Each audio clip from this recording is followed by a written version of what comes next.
자, 그래서 이제 그 구리랑 주석을 섞어가지고 좀 단단한 금속인, 네. 사실 여러분 금 되게 무르다는 건 아시죠? 그래서 왜 예전에 왜 이렇게 금메달 따는 사람들 보면 이거 진짜 금인가? 그러면서 이렇게 막 물어보고 그러잖아요. 네. 그래서 금으로 농사기구를 만든다는 건 쉽지 않은 얘기고요. 네. 근데 이제 구리하고 주석이 그나마 좀 단단해서 이걸로 이제 농기구 만들어가지고 막 이제 호미질도 하고, 네, 뭐 쟁기질도 하고 이러면서 이제 농사가 잘 짓는 줄 알았더니 사실은 이게 농기구 만드는 용도보다는 오히려 뭐 만드는 용도로 많이 쓰냐면 전쟁 무기, 칼, 창 뭐 이런 거 만드는데 훨씬 더 자주 사용됩니다. 왜요? 아니요, 청동이. 그래서 청동공 같은 걸 이제 만드는데 이게 그러니까 뭐 역사에는 사람들이 금속을 개발하기 시작하면서 농사를 훨씬 잘 지을 수 있었다 뭐 그런 면도 없지 않아 있지만 거의 대부분은 누가 농사를 지어놨는데 그걸 가가지고 약탈하는 거죠. 내 나라 이러면서. 네. 그래서 결과적으로 이제 좀 전쟁에서 좀 잘 싸우게 되면 결과적으로 이제 좀 부강한 나라가 되는 거죠. 농사를 잘 지어서 부강한 나라가 된 게 아니라 전쟁을 잘해서 부강한 나라가 되는 약간 네, 그런 시대가 있었어요. 네. 그런데 여기가 900도 정도 되거든요. 900도. 그러다가 좀 더 지나서 요 시대가 와요. 철기 시대. 철기 시대가 되려면 요거는 좀 뭐를 개발하셔야 되냐면 열이 요거 1600도 정도 필요하거든요. 그럼 1600도를 만들려면 일반적으로 그냥 불을 질러서는 안 돼요. 불을 질러서는 안 되고 얘를 나무를 태우든 석탄을 태우든 아니면 뭐 석유를 태우든 아무거나 태운다고 하더라도 1600도는 약간 다른 방법을 쓰는데 우리 동양권에선 가마라는 걸 개발했습니다. 그래서 가마를 개발해서 열이 퍼져나가지 못하도록 막은 거죠. 그래서 1차 가마를 만들고 또 거기서 또 열이 또 빠져나갈 것 같으니까 2차 가마 만들어서 가마를 2겹이나 만들어서 그 안에서 막 열을 피워가지고 1600도의 온도를 만들어낼 겁니다. 근데 이제 유럽 쪽은 약간 여기는 소비 위주로 이제 하죠. 그래서 이제 풀무라고 혹시 아세요? 풀무라는 게 어떻게 생겼냐면 이렇게 해가지고 이제 이렇게 손잡이가 이렇게 있어요. 네, 그래서 여기 이제 공기 구멍이 이렇게 있어가지고 공기가 쑥 들어오면 이걸 훅 밟으면 여기서 공기가 이렇게 나가요. 네.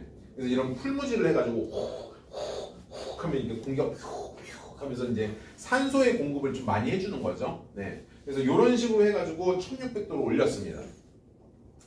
그러니까 열을 가둔다는 개념보다는 열을 더 세게 피우는 거죠. 약간 뭐 이런 식으로 해서 이제 용광로를 개발하기 시작하고 그래서 결과적으로 지금은 두 가지 방법을 다 써요. 네. 열을 못 퍼져나가게 하는 방법도 쓰고 열을 집중적으로 더 가열하는 방법도 쓰고 해가지고 철을 만들어내고 있는데 이 철이 뭐가 좋냐면요. 탄소수를 잘만 조절하면 우리가 붓기를 조절할 수 있어요. 그래서 이렇게 탄소수가 거의 좀 없는 형태의 철 같은 게 선철이라고 하는데 이런 철 같은 경우에는 철사처럼 휘어지는 철을 만들 수도 있지만 탄소수를 상당히 많이 집어넣어가지고 강철이라고 부르는 애들이 있는데 이 강철은 가마솥 같은 거 만들 때 쓰잖아요. 그래서 정말 단단해요. 대신 잘 불어져요. 그래서 예전에 차력사들 뭐 이런 사람들이 와 철로 만든 가마솥을 막 막시로 빵빵 때리니까 막 가마솥이 쨍그랑 깨지고 막 이런 경우가 있었거든요. 네. 네. 그래서 탄소수를 좀 조절을 하면은 단단하게 만들 수도 있고 좀 연하게도 만들 수 있습니다. 근데 적당히 조절하면 바로 여러분들이 지금 집 지을 때 사용하는 철근 같은 걸 만들 수가 있습니다. 지금도 사실 거의 대부분의 빌딩이 여러분 지금이 철기 시대가 철기 시대가 아니에요. 사실 철기 시대로 부르긴 좀 그렇죠. 뭐 정보화 시대, 인터넷 시대, AI의 시대 뭐 이러면서 네. 영환쌤이 좋아하시는 AI 네, 어쨌든 그런 식으로 이제 그 시대가 흘러가고 있지만 여전히 우리 인류가 가장 많이 사용하고 있는 금속은 누굽니까? 철입니다. 네, 그래서 이제 지금도 철을 사용하는 이유가 이 철의 굵기를 내 맘대로 조절할 수 있다는 것 때문에 사용하고 있고요. 그래서 여러분 강남 같은 데 가서 건물 짓는 거 보시면요. 건물 지을 때 HBM 공법을 사용해요. HBM이라고 혹시 보셨어요? HBM이 뭔지 몰라요? 이렇게 돼가지고 이렇게 딱 생겼는데 이렇게 생긴 거예요. 이런 거 몰라요? 이렇게 빨간색으로 돼가지고 이게 기다란데 네, 그거를 막 네, 기둥 같은 걸 박아요. 이렇게 일단 땅에다가 이렇게 여러 군데를 세워가지고 HBM을 이렇게 세워놓고 H 모양으로 생겼잖아요. 여기가 H자잖아요. H자. 그지? 그래서 이걸 HBM이라고 합니다. 이런 걸 여러 군데 박아놓고 이걸 또 다시 연결해가지고 건물들을 짓고 막 이렇습니다. 근데 이것 전부 다 철로 만드는 거예요. 그러니까 아직도 여전히 철을 많이 사용하고 있습니다. 자, 그런데 그러다가 요 아연까지는 그나마 그 동양권에서 써요. 특히 이제 아연과 구리를 섞어버리면 황동이라고 해서 약간 노란색 구리도 만들어낼 수가 있거든요. 네, 뭐 이런 식으로 해가지고 합금을 만들어서 쓰기도 했는데 요 앞부분은 전부 다 한자어가 없잖아요. 칼륨, 칼슘, 나트륨, 마그네슘, 알루미늄 이러잖아. 여기 한자어가 전혀 없어요. 그게 이유가 뭐냐면 동양권에서는 여기까지 끝이에요. 그 앞은 생각도 안 했습니다. 근데 왜 생각을 안 했을까요? 여기는요? 대신이가 있어서. 산화가 잘 돼. 대신이가 있어. 뭐 그렇죠. 산화가 잘 되기도 하고요. 이게 그 좀 여러 가지가 있는데 여러분 지금 여기 보시면 얘네들이 전부 다 그나마 좀 가벼운 금속들이에요. 근데 이게 잡아봐. 리튬, 베릴륨, 나트륨, 마그네슘, 알루미늄, 칼륨, 칼슘 한자가 하나도 없어요.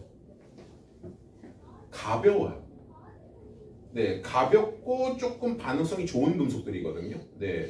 근데 이게 사실은 이거 잘 추출하면 우리 주변에서 얼마든지 있는데도 불구하고 왜 이걸 추출할 생각을 안 했을까? 이 이유는 우리나라는 전쟁을 너무 잘해서 그래요. 좀 말이 좀 희한한데 동양권에서는 전쟁을 할 때 어떻게 하냐면 동양권 전쟁을 할 때 여러분 장수라는 사람들 있잖아요. 이 장수라는 사람들이 커다란 칼을 들고 막 앞장서 나가요. 막 나를 따르라 그러면서 막 나가면 막 뒤에서 쫄병들이 막 우리 주군을 따라가야 돼 막 이러면서 네, 쫓아가잖아요. 네. 근데 이렇게 할 수 있었던 이유가 장수들이 커다란 칼을 막 휘두를 수 있었던 이유 체력이 좋아서 또 있겠지만 갑옷이 그나마 가벼워서 유럽에 비하면 네 이게 유럽에서는 갑옷은 좀 이상한 방향으로 흘러가요. 그래서 유럽에서는 갑옷을 만들 때 어떻게 처음에 만들었냐면 쇠사슬 같은 거 있잖아요. 그래서 쇠사슬을 전부 다 엮습니다. 한 땀 한 땀 장인의 기술력으로 모든 걸 쇠사슬로 다 엮어요. 그래가지고 한마디로 말하면 네, 쇠 목걸이로 쇠사슬로 만든 네, 옷이 있어요. 그래서 그런 것들은 막 이렇게 저기 칼로 이렇게 해도 이게 안 베이겠죠. 대신에 입으면 어떻게 될까요? 무거워요. 철렁 그러면서 철렁 뭐 이러면서 이제 걸어가는 거죠. 근데 또 이거를 또 요거를 또 뭐 하겠다고 하냐면 야 저거 찔러 그래가지고 칼을 아주 얇게 만들어요. 펜싱칼처럼. 그래가지고 얇게 만들어가지고 펴펴펴 찌르면 구멍 사이로 칼이 들어올 거 아니야. 네, 그래서 아야 막 그러면서 죽는 거죠. 네, 그래서 또 요걸 막겠다고 아예 철통으로 만들어버려요. 그래서 판금 갑옷이라고 하는데, 네, 철을 얇게 두들겨 펴가지고, 네, 그래서 판금 갑옷을 만들어버렸는데 이게 워낙 무거웠기 때문에. 그 당시 이제 왕족이라고 하는 사람이나 귀족이라고 하는 사람들은 이 철판으로 만든 판금 갑옷을 입고 말을 혼자서 못 올라타요. 아무리 체력이 좋아도. 그래서 이런 사람들을 말에 태워주기 위한 시종이 2명이 꼭 반드시 붙어야 됩니다. 네, 귀종이 어서 말을 타시옵소서 그러면서 막 말 위에다 올려줘야 돼요. 그럼 말은 또 무슨 죄냐? 말은 허리가 휘는 거죠. 그래서 막 이 기사들을 업은 말이 달리지를 못해요.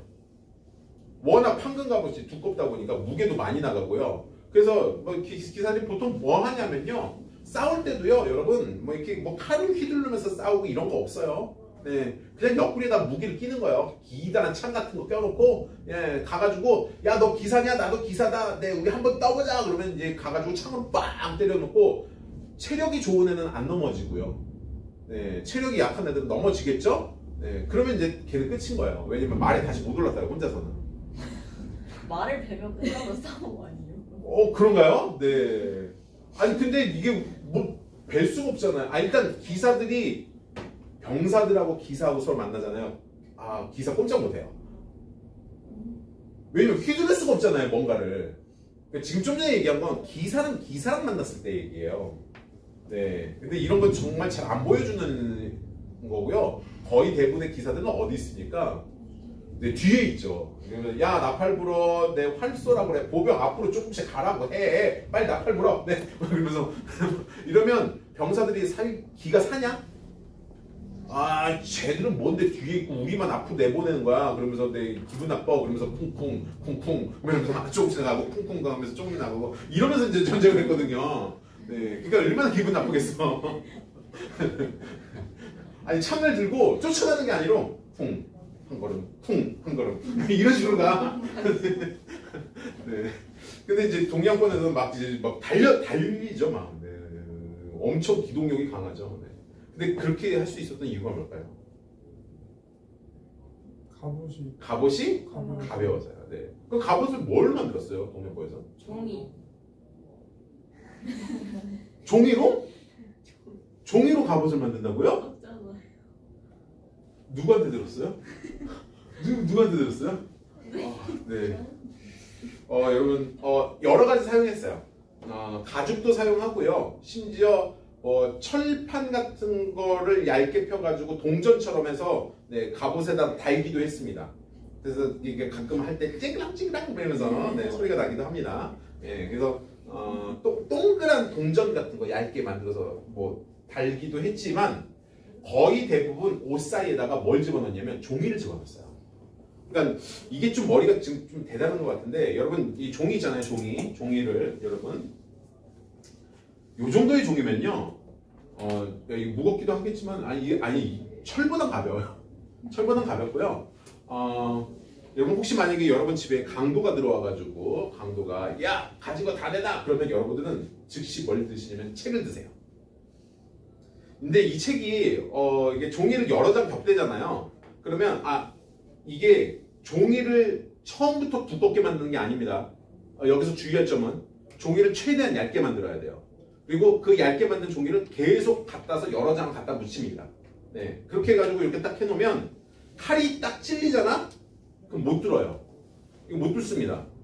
그럼 배면요? 배면 한두 장만 찢어지지 이게 전체가 찢어지는 건 아니잖아요. 네. 그리고 뭐 계속 빼가지고 뭐 해질 정도면 야 그 사람은 그건 싸우면 안 돼. 여기 야 배봐 그러면서 이렇게 하면 그거 웃기잖아 좀. 네.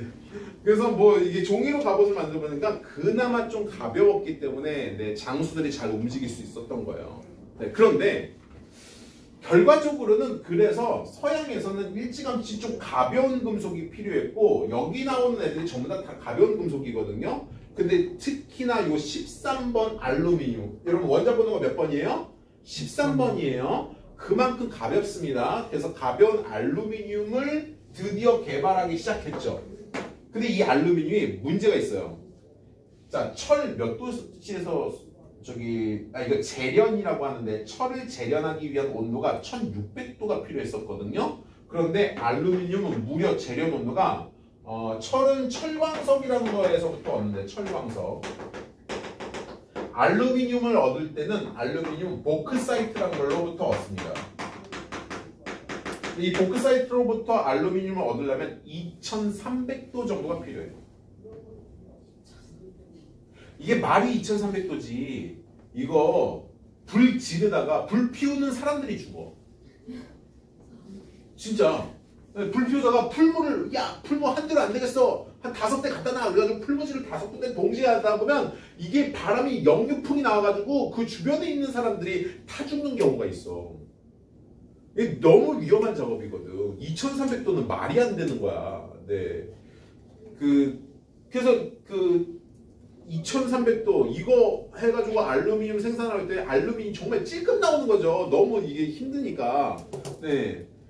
풀물 밤새도록 해야 되는 거죠. 네. 그래서 결과적으로는 그때 이제 무슨 법이 만들어지냐면 여러분 이런 얘기들 하면 진짜 웃을 것 같은데 유럽에서는요 알루미늄은 왕족과 귀족만 사용할 것, 일반 평민은 아무리 돈 많아도 알루미늄 사용 금지 이래 버렸어요. 왜? 알루미늄은 갑옷 만들고 네 이게 칼 만들고 이런 데 사용해야지. 네 그거를 알루미늄 일반 평민들이 막 사용하면 안 돼. 이거 왕족하고 귀족만을 위한 거야. 너무 귀해서. 근데 여러분 놀랍게도요 제가 귀족인가 봐요. 우리 집에 알루미늄 있어요. 니네 알루미늄 있냐? 라고 했더니 어떤 애가 알루미늄 캔을 들던데. 네. 저는 알루미늄에다가 음료수 마셔요. 이러면서. 여러분 지금은 왜 알루미늄이 좀 이렇게 흔해졌을까요? 네, 그 재련 방법이 좀 쉬워져서. 어떻게 쉬워졌어요? 옛날에는 보크사이트를 녹였거든요. 근데 지금은 보크사이트를 녹이지 않고 녹입니다. 이용용이었나 융용. 네. 여러분 쌤. 더워요. 뭐라고? 더워요. 더워요? 온도 좀 내려주세요. 네. 26도는 너무 그렇구나. 네. 24도? 네. 여러분 우리가 녹는다라는 말이 두 가지 말이 있는데 녹는다. 녹는다는 용융이 있고 용해가 있습니다. 용융과 용해의 차이는? 용융은 고체가 액체로 바뀌는 것을 용융이라고 합니다. 참고로 소금 같은 애들 있죠. 소금이 열을 계속 가하면 소금에 물 한 방울도 안 섞었는데 액체 소금이 만들어져요. 근데 그러려면 온도가 890도 정도가 필요해요. 그러니까 소금 고체를 소금 뭘로 만드는데 소금 액체로 만드는데 한 890도 정도 나오거든요. 근데 용해는 좀 달라요. 용해는 어떻게 하는 거냐면 물에 녹여. 고체랑 액체를 섞어가지고 혼합 용액을 만드는 거죠. 그죠? 네. 그래서 혼합 용액을 만드는 게 용해예요. 그러다 보니까 소금을 890도가 뭐야? 그냥 어디든 넣으면 돼요? 그냥 찬물에 넣어도 소금은 녹습니다. 그죠? 네. 이런 것처럼 보크사이트를 원래는 용융하려고 했더니 이 용융의 온도가 제가 아까 말씀드린 2300도인 거예요. 근데 이거 말고 다른 방법을 씁니다. 이제 그래서 빙정석이라는 게 있는데 빙정석은 여러분 보신 적 있을지 모르겠어요. 이게 약간 투명한 볼을 빙정석이라고 합니다. 얘 얼음인가? 이렇게 만져봤는데 돌이야. 뭐 이런 게 있어요. 네, 그래서 약간 투명스럽게 나오는 돌이 있는데 그걸 빙정석이라고 하고요. 이 빙정석을 요게 한 800도만 되면 녹기 시작하고요. 조금 더 온도를 높여서 한 1200도 정도로 높이면 다 녹아요. 그래서 이 1200도 정도의 빙정석 녹은 물에다가 빙정석 녹은 거예요. 빙정석 녹은 거에다 보크사이트를 집어넣었더니 보크사이트가 샥 녹아버리는 거야. 그래서 지금은 1200도 정도에서 빙정석을 용해시킨 다음에 거기다 전기를 꼽아요. 전기를 꼽아가지고 다시 추출해내거든요. 그 방법을 사용합니다. 근데 이 방법을 개발한 사람이 정말 금방석에 앉았죠. 그 당시 알루미늄 비쌀 때. 알루미늄 왕족과 귀족만 사용할 거 그랬는데 얘가 그때 쫙 해가지고 전기를 쫙 그래서 알루미늄 막 하니까 이야 이씨 여러분 사실 이렇게 돈을 벌어야 되나 봐. 우리 마법사들은 화학자들이 돈을 그래서 좀 벌어요. 네, 이게 방법만 잘 개발하시면. 근데 여러분은 아직 늦지 않았어요. 살짝 말씀드리면 이게 나중에 화학 2에서도 또 쓰이거든요. 그때는 무슨 방법으로 쓰냐면 여러분 배터리 만들 때 이걸 씁니다. 좀 다음 주 정도에 설명할게요.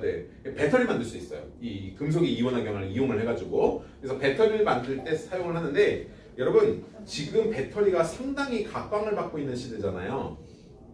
아십니까? 자동차 때문에. 네, 근데 자동차 배터리를 우리가 지금 전기 자동차라고 해가지고 지금 막 개발을 하고 있는데, 네, 심지어 여러분 수소 자동차라고 개발을 하는데 사실 그것도 금속이에요. 수소 자동차, 여러분 수소 자동차에 수소 어떻게 집어넣어요? 기체 상태로 집어넣어야 되는데 기체가 되게 부풀 텐데 액체 상태로 고체로 만든다고. 수소를 액체 상태로 집어넣으려면 이거 어떻게 해야 되니? 온도를 상당히 낮춰야 될 텐데 냉각 액체 수소 보신 적 있어요? 없어요. 액체 수소 영하 200도 밑으로 내려가야 되는데 우와. 대박. 이거 힘들어요. 물에서 어? 물에서 아니 수소를 물에서 추출하는 거고요. 그러니까 수소를 어떻게 넣고 다니냐고요 자동차에다가. 그냥 물을 넣어 거기서 분해하면 안 전기분해 거기서. 아 물을 넣고 다니면서 자동차에다가 물을 넣고 다니면서 거기서 수소를 분해요. 네. 여러분 수소는 어디서 얻냐면요 물을 전기분해해서 얻는 게 맞아요. 네, 근데 물을 전기분해해서 얻는데 문제는 물을 전기에 분해해서 수소를 얻은 다음에 그 수소를 다시 연료전지라는 방법을 이용을 해가지고 쓰는데 그러면 뭐가 생기면 물이 생겨요.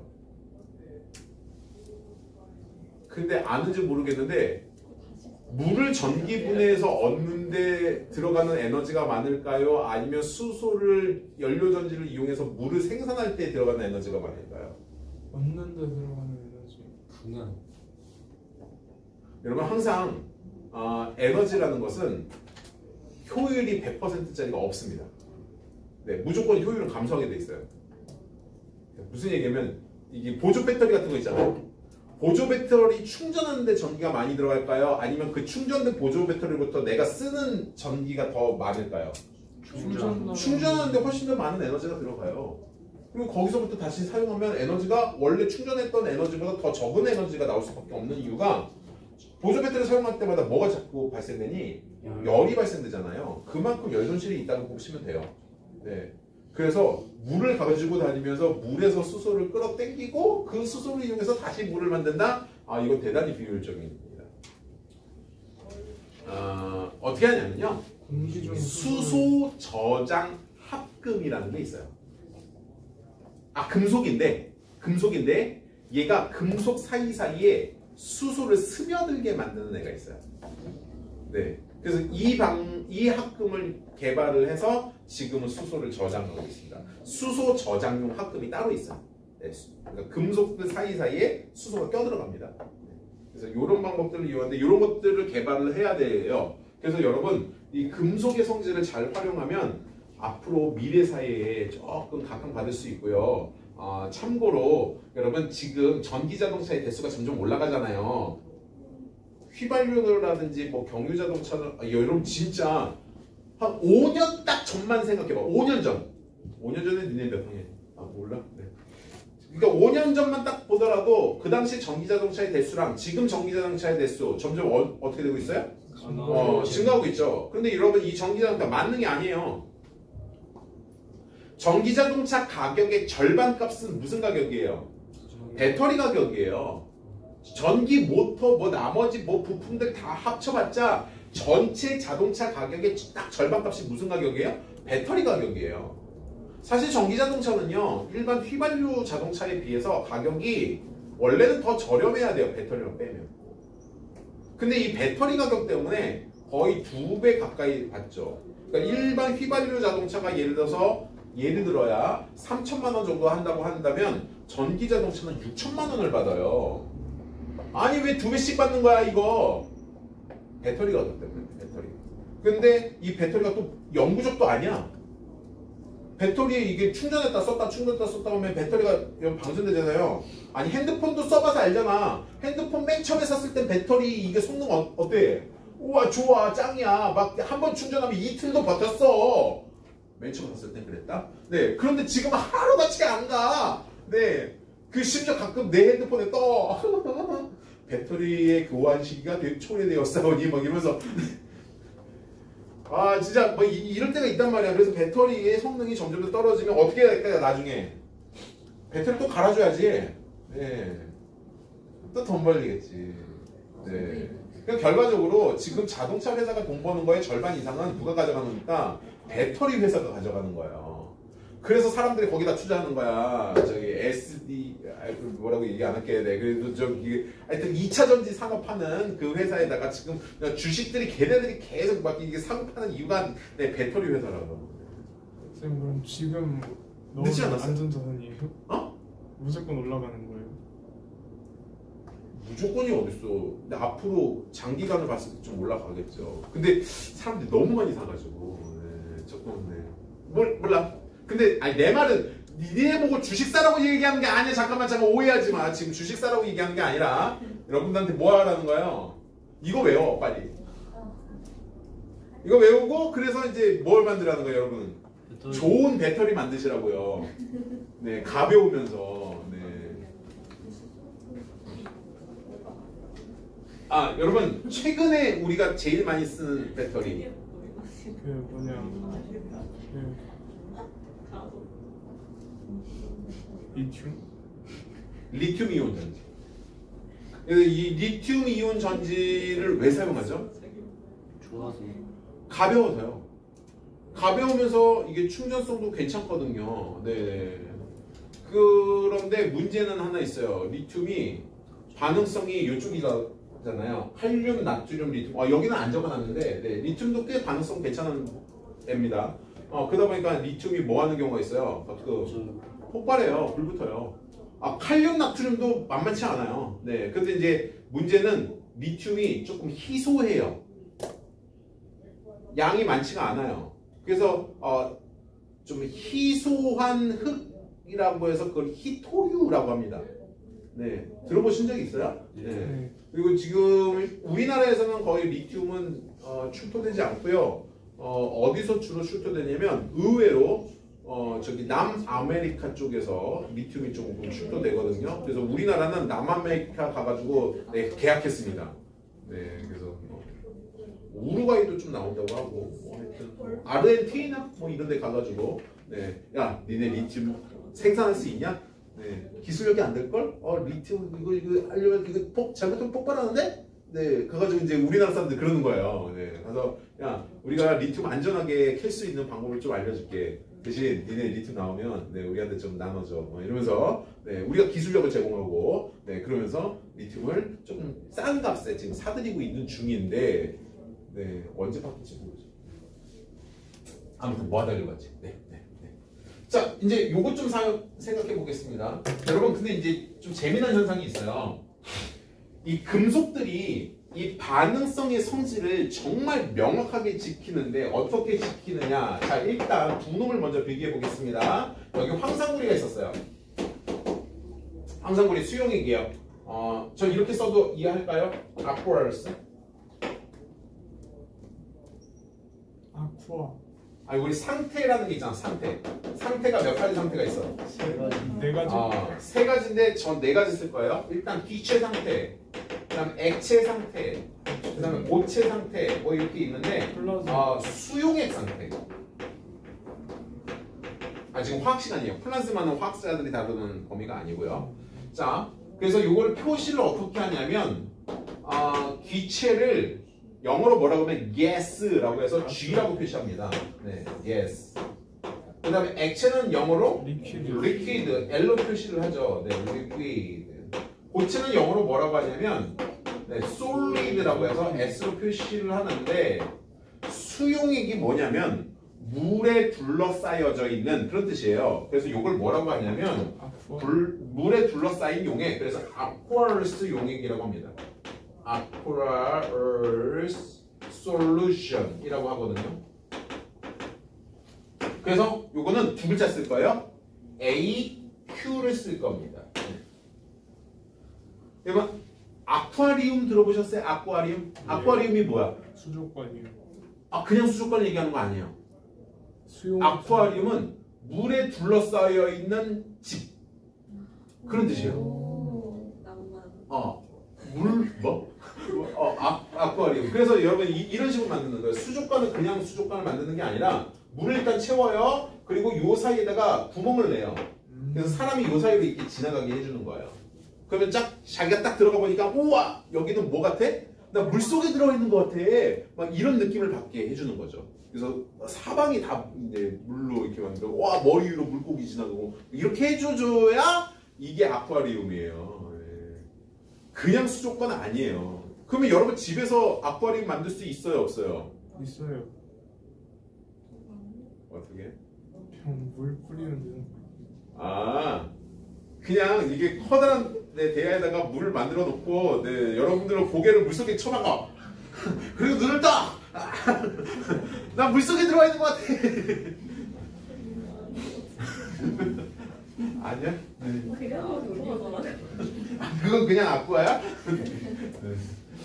네, 그래서 어쨌든 이렇게 됐는데 이렇게 된 사이에다가 제가 아연을 집어넣을 거예요. 그러면 어떤 일이 일어나느냐?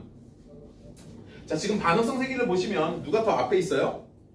아연이 여기 있고요. 구리는 여기 있습니다. 그러면 구리하고 아연 둘 중에서 누가 반응성이 좋아요? 아연. 아연이 반응성이 좋잖아요. 근데 딱 들어서 아연이 딱 들어서 보니까 지금 누가 반응 중이죠? 구리가 반응 중이네? 그래서 황산하고 지금 구리가 지금 반응했다는 거야. 그러니까 이걸 어떻게 쓸 수 있냐면 여러분 CuSO4 aqueous는 요거는 이온식으로 적을 수 있어요. 여러분 딴 건 안 돼요. 그러니까 고체, 액체, 기체 이런 애들은 이렇게 적지 않습니다.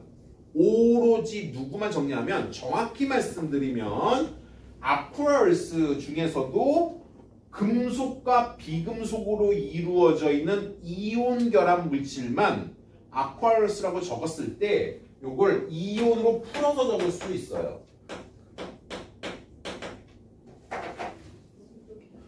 그러면 Cu2+랑 SO4 2-라고 적었잖아요. 근데 이것도 얘는 왜 갑자기 2가 어디서 튀어나온 거예요? 선생님 숫자 2는 이거 별 수 없어요. 외우셔야 돼요. 외워야 되는데 다원자 이온이라고 그래서 여러분 다원자 이온 이거 중학교 때 배웠을 텐데 몇 가지만 적어드릴게요. 질산이온이 있어요. 그죠?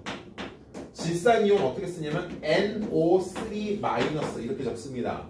그 다음에 탄산이온이 있어요. 탄산이온. CO3 탄산이온은 CO3 2-. 그래요. 그래서 잘 외웠네요. 중학교 좋은 데 나왔어요, 여러분. 그러네요. 네, 그 다음 황산이온. 네. 바로 요겁니다. 네, SO4 2-. 혹시 이름은 들어봤나? 인산이온? PO4 P5인데 얘는 3-예요. 3-. 3-짜리도 있네요. 그랬더니 선생님 음이온들만 있어요? 양이온도 있어요. 네, 양이온 중에 이런 놈이 있습니다. 암모늄 이온? NH. 네, 암모늄 이온은 NH4+. 자, 이런 애들을 우리가 뭐라고 부르냐면 다원자 이온이라고 하거든요. 그러니까 다원자 이온이 뭐냐면 원자 여러 개가 한 덩어리로 묶여서 하나처럼 행동하는 애들이에요. 물론 설명하는 방법들이 있긴 있는데 그거는 나중에 대학 가서 설명할 거고요. 그냥 지금은 외우시는 게 나을 것 같아요. 네, 귀찮아서요. 죄송합니다. 네, 다원자 이온은 그냥 여러분 지금은 외워두세요. 네, 그래서 NO3-, CO3 2-, SO4 2-, 뭐 인산 3-, 암모늄 이온, NH4+, 뭐 이런 식으로 다원자 이온은 좀 외워두시고요. 지금 여기 다원자 이온 나온 거예요. 그래서 SO4는 당연히 뭐예요? 2-고 그러면 상대방이 뭐가 되는 거야? 2+가 되는 겁니다. 자, 이렇게 해놓은 상태에다가 보시면 뭘 집어넣은 거야? 아연을 집어넣었어요. 아연은 솔리드였죠. 고체였단 얘기예요. 자, 그랬더니 얘네 둘이 만나가지고 어떻게 해? 아연이 딱 들어서 보니까 야, 내가 너보다 반응성이 세잖아. 너 나가. 너 짜져. 네, 그래서 구리를 밀어내버립니다. 밀어내버리고 자기가 반응을 해요. 그래서 CU가 밀립니다. 그럼 ZnSO4가 되고요. CU가 밀려서 솔리드가 되는 거죠. 얘가 아쿠아리스로 바뀌어요. 그러니까 다시 쓰면 여러분 아쿠아리스는 이온을 쓸 수 있다며. 네, 그래서 ZnE+가 되면서 SO4 2-가 되거든요. 됐어? 자, 이때 SO4 2-가 화학 반응 전과 후를 기준으로 하여 여러분 화살표를 기준으로 화학 반응 전, 이때는 화학 반응 후거든요. 이때 SO4 이마에서 황산이온이 바뀌었어 안 바뀌었어? 안 바뀌었어요. 이거 안 바뀐 거예요. 그냥 여기서도 SO4 2-고 여기서도 SO4 2-예요. 그대로잖아요. 변화가 없잖아요. 너 뭐 했니 옆에서? 저는요 구경을 전문으로 하는 구경꾼 이호입니다. 네. 그래서 이런 이름을 뭐라고 부르냐면 이렇게 화학반응 전으로 안 바뀌는 애를 진짜로 구경꾼 이온이라고 불러요. 화학 용어예요. 네. 자, 구경꾼 이온이란 뭐라고요? 화학 반응 전과 화학 반응 후에 바뀌지 않은 이온. 참여하지 않는 거예요. 참여하지도 않는 거죠. 네네네. 근데 얘가 촉매는 아니에요. 우리가 이런 비슷한 언어가 한 번 더 있었거든요. 화학 반응에 자기는 들어가지 않으면서 반응 속도를 조절하는 촉매라고 불렀거든요. 네. 근데 요거는 그 촉매가 아니고요. 그냥 옆에서 지켜만 본 거예요. 잘 싸우네. 네, 지켜만 본 거. 그럼 누구와 누구의 싸움이었어요? 지금은 구리와 아연하고 구리죠. 네, 당연히 누가 세요? 아연이 세죠. 그래서 아연이 지금 뭘로 바뀌었습니까? 아연 2+가 됐죠. 여러분 그럼 봐봐. 여기서는 무슨 상태였을 거냐면 중성이었어. 중성이었다가 지금 플러스로 바뀌었네. 그럼 전자를 어떻게 해야 돼요? 이래요. 전자를 내놔야 되겠죠. 그래서 전자를 잃어서 얘가 산화된 거. 그럼 그 전자 어디 갔어요? 산소한테. 그 전자 누군가 받았어요. 구리가 받았어요. 근데 산소가 받은 게 아니에요. 누가 받았냐면 맞아요. 구리가 받았어요. 그래서 구리가 여기에서부터 이쪽을 쭉 오면서 뭐 됐어요? 중성으로 바뀌었잖아요. 그럼 2+인 애가 지금 구리로 바뀌면서 요거 전자를 받았으니까 뭐 된 거예요? 환원된 거예요. 여기서 잠깐 여러분 산화 환원 반응이라는 게 자 아까부터 다시 돌아와 아까로 다시 돌아서 자 저기가 산화가 전자를 잃어버리는 거잖아요. 그럼 전자가 나갈 거 아니야. 근데 그 나간 전자가 사실은 못 나가. 나갈 수가 없어. 전자는 혼자서 돌아다니지 않아. 물론 혼자서 돌아다닐 때가 있긴 있었습니다만 그거는 지금으로부터 138억 년 전에 우주의 온도가 3000켈빈 이상일 때 물론 온도로 따지면 지금도 뭐 나갈 수는 있죠. 네. 여러분 그러니까 어쨌든 온도가 얼마 이상이 돼야 돼? 3000켈빈보다 높아야 전자는 독립적으로 돌아다닐 수 있어. 그럼 3000켈빈보다 아래의 온도에서는 어떻게 해야 돼? 전자는 반드시 어딘가에 붙어 있어야 돼. 그러면 야, 나 산화됐어. 즉 전자 내놨어. 그럼 전자 내놓으려면 누가 있어야 된다는 거야? 전자를 받는 애가 있어야 된다는 거야.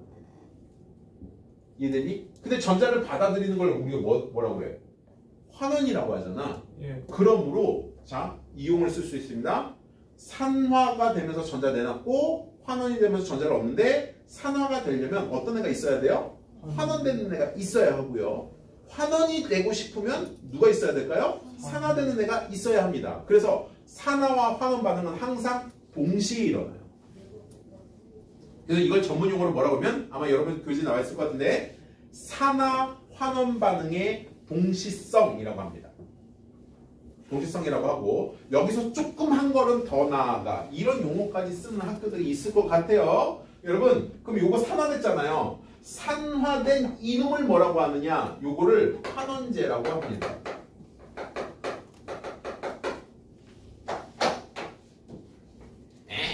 헷갈리게 왜 이런 말을 갖다 붙이지? 네, 여러분 산화됐다는 얘가 산화됐다는 건 자 봐. 아연이 산화됐어. 그럼 아연은 누구를 환원시킬 수 있었어? 구리를 환원시킬 수 있었다는 거거든. 그러면 반대로 구리가 지금 환원됐잖아. 구리 이온, 정확히 말하면 구리 이온이 구리로 환원됐잖아. 그러면 요 구리 이온이 들어가 있는 이물질 요거를 뭐라고 하냐면 요거를 산화제라는 표현을 써요. 여기서 잠깐 조심. 구리 이온을 산화제라고 부르는 게 아니라 구리 이온이 포함되어 있는 이 덩어리 물질, 이 물질 자체를 산화제라고 합니다. 그러니까 제라는 표현은 덩어리를 얘기하는 거예요. 여러분 밥을 먹었는데 속이 더부룩해. 아, 소화가 안 되나 봐. 그럼 약국 가서 뭐 사 먹어요? 소화제 사 먹잖아요. 이때 소화제를 여러분들이 먹으면 소화제가 소화됩니까? 아니요. 소화제가 소화되는 건 아니죠. 소화제가 다른 음식물들을 소화시키는 거죠. 네. 소화제가 소화되면 안 돼. 소화제는 다른 음식물들을 소화시키는 거야. 이때 소화제를 여러분 소화 약성분만 딱 살 수는 없잖아요. 그 겉에 코팅도 되어 있어야 되고요. 네, 무슨 포장도 있어야 되고요. 이런 걸 다 포함해서 우리가 소화제를 달라고 하는 거지. 네. 약국 갔어. 소화제 주세요. 그랬더니 네. 진짜 안에 있는 약성분만 딸랑 주는 약사는 안 계시잖아요. 그죠? 이런 걸 다 포함해서 주는 거잖아. 그래서 소화제라는 얘기는 요 이온, 환원된 이온이 포함되어 있는 이 덩어리 물질을 산화제라고 부르는 거야. 말 이해했니? 그래서 여러분 제라는 말이 붙으면 본인이 그 활동을 한다가 아니에요. 본인이 남을 그렇게 시킨다는 뜻이에요. 네. 그래서 산화를 시킬 수 있다는 얘기는 자신은 뭘 해야 된다는 거야? 환원을 해야 된다는 거지. 그러니까 상대방에서 야 전자 내놔. 그래서 전자를 받아들였어. 지는 환원되면서 상대방을 뭐 시키는 거야? 산화시키는 거잖아. 말 이해되니? 네. 그래서 이걸 산화하는 반응의 동시성이라고 하고요. 자, 이번엔 거꾸로 보겠습니다. 이거 지워도 되지. 다 먼저 이거. 다 외웠지? 네. 여러분 이렇게만 어떻게 돼요? 여기에 황산화연이 있었어.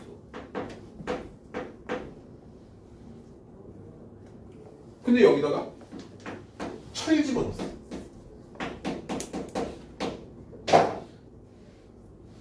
황산화연에다 철 집어넣었어요. 철 녹슬잖아요. 근데 뭐라고? 아니 다시 얘기해봐. 녹 안 쓸어요? 오, 뭔가 생각했어. 네, 난 생각하는 친구 좋아요. 네. 자, 황산 아연에다가 지금 철을 집어넣었잖아요. 이거 철이 못 건드립니다. 누구를? 아연을 건드릴 수가 없어요. 그래서 이거 답이 이겁니다. 정답이 변화 없다. 아니 이런 게 답이에요? 네, 답이에요. 변화 없다가 답이에요. 왜? 야, 지금 여기 아연하고 철 있잖아. 누가 반응성이 더 세? 아연이 세. 그래서 철이 딱 들어가서 딱, 야, 나 반응할 차례. 아연이시네? 계속 반응하십시오. 네, 그리고 이제 네, 철은 반응 전혀 안 해요. 쌤, 근데 칼륨 있잖아요. 칼륨은 그 녹슬지 말라고 넣는 수용액 있잖아요. 그 수용액은 뭐예요? 뭐? 칼륨을 녹슬지 않게 넣는 수용액 있잖아요. 칼륨은 수용액에 넣는 게 아니고요. 기름에다 넣어야 돼요. 물을 만들면 안 돼요. 그래서 너도 알칼리 금속 보관할 때 얘기하는 거구나. 알칼리 금속 보관할 때 이게 워낙 반응성이 좋기 때문에 아예 반응을 못하는 애한테 담가버려야 돼. 네, 그래서 파라핀 용액 같은 거. 네, 요거는 반응 잘 못하죠. 그러니까 파라핀 용액이라든지 아니면 석유, 에테르 뭐 이런 거 안에다 집어넣어가지고 아예 반응을 못하게 차단해버리는 겁니다. 네. 그래서 여러분 이 방법을 이용을 해가지고 사실은 철을 보호할 수 있어요. 그래서 무슨 방법이 있냐면 여러분 철의 보호법, 철 보호 방법.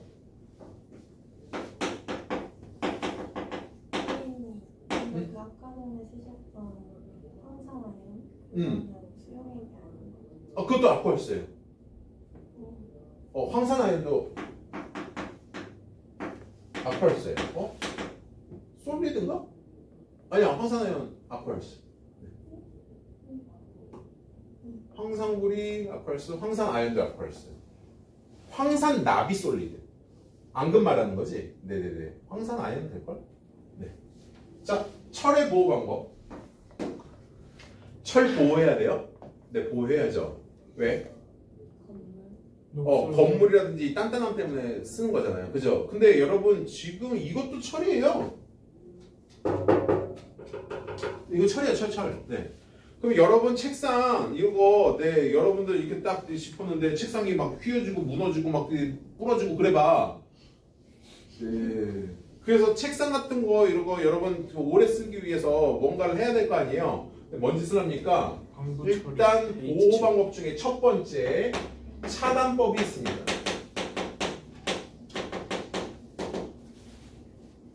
차단법은 어떻게 하는 거냐면 삐리리 칠 하는 거예요. 페인트 칠. 그쵸? 지금 얘 같은 경우는 페인트를 칠해놨잖아요. 혹은 기름칠도 마찬가지예요. 구리스칠. 그래서 왜 이렇게 그 기계가 자주 돌아다니는 부분은 이게 마찰에 의해서 자꾸 깎여나갈 거 아니야. 그럴 때 아예 옆에다가 고체 왁스 같은 기름을 이렇게 붙여놓는 거지. 그래가지고 얘가 회전할 때마다 네, 회전하면서 기름을 이렇게 기름에 묻어지게 네, 그런 게 이제 구리스입니다. 뭐 이런 식으로 기름이라든지 페인트라든지 아니면 심지어 뭐도 할 수 있냐면요. 금수저. 금칠? 그러니까 여러분 금수저 금으로 만드는 거 아니에요. 금으로 만드는 게 아니라 도금. 네, 도금하는 거죠. 네, 그래가지고 표면만 금처럼 해놨는데 여러분 금이 반응성이 어때요? 상당히 떨어지죠. 그래서 산소가 딱 와서 봤는데 안에 철은 안 보여요. 누구만 보여요? 네, 금만 바깥쪽에 금만 보이는 거죠. 네, 금수저인데 사실 금수저는 이게 수저로 사용할 수 없어요. 네, 네. 워낙 금이 물렁물렁거려서 네, 금수저로 밥 먹으면 밥 못 먹어요. 네, 여기 막 다 묻어 나옵니다. 네, 금이 잘 벗겨지기도 하고 이게 물렁물렁거려서요. 쌤 그럼 은수저는? 은수저는 그나마 좀 나아요. 그리고 옛날에는 은수저 정확히 말하면 합금이죠.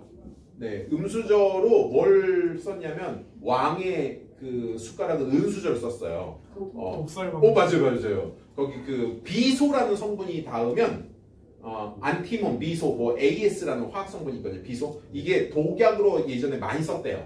네, 근데 이게 딱 닿으면 얘가 색깔이 녹색으로 확 바뀌어요. 은이 원래 은백색의 광택을 가지고 있는데 색깔이 정말 눈에 띄게 확 바뀝니다. 네, 그래서 그걸 보고 누가 나를 이건 네, 근데 어디서 봤는데 은으로 건강 상태 확인할 수 있다는데 그거 진짜예요? 어느 정도? 사람 몸에 대해서 그 순금 확인할 수 순은으로 확인할 수 있다. 얼마의 양을 쓰냐 좀 다를 것 같은데요. 네, 무슨 상황인지 잘 모르겠어요. 일단 네, 많은 양은 아닐 것 같아요. 네. 민감도 그냥 혈액 검사 하시는 게 제일 좋아요. 두 번째 차단법 말고요. 자 도금은 여기 들어가요. 뭐뭐 칠 또는 도금도 차단법에 들어가는 겁니다.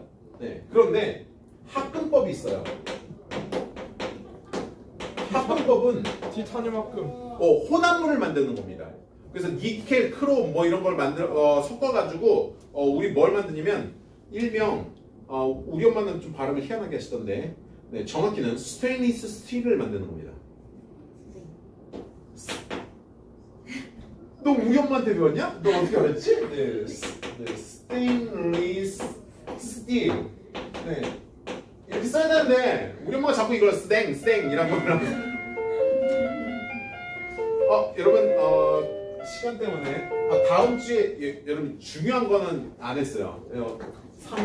제목만 써놓을게. 응극화보호법이라는 게 있는데 여러분들이 좀 챙겨주세요. 네, 제가 워낙 반이 많아가지고 어디까지 얘기했는지 몰라요. 까먹을 수 있으니까.